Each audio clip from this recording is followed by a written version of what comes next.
tagal ng service ng pagong. Ito yung galing highway, ito yung service namin. Sunod yan, Hilux na yan. Di totoo yan. Kaya sa ngayon, ihintay pa namin yung pangalawang service ng pagong. Kaya hindi natin kaya buhatin eh. Medyo mabigat-bigat, may kabigatan din to. Pero kung babae ito, kaya buhatin ito. Kahit mga 1 kilometro pa. No, mga kagre. Huwag nyo rin sabihin na chicks boy ako, hindi naman. Sakto-sakto lang. Pero pag wala si Mrs.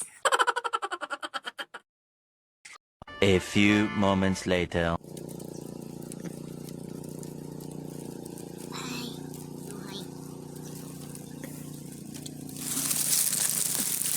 Ito na yung kagre.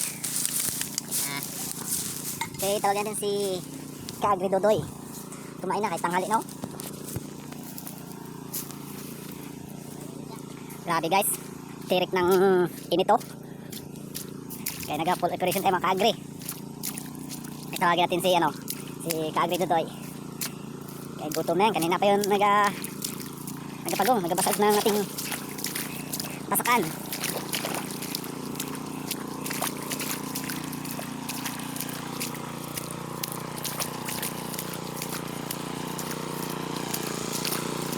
Medyo mainit ngayong panahon mo guys. Eh, hirap talaga. Hirap tayong mga Kagre. Sala sa init, sala sa ulag. Ay daw! Kain! Kain daw! Kain! Kain daw!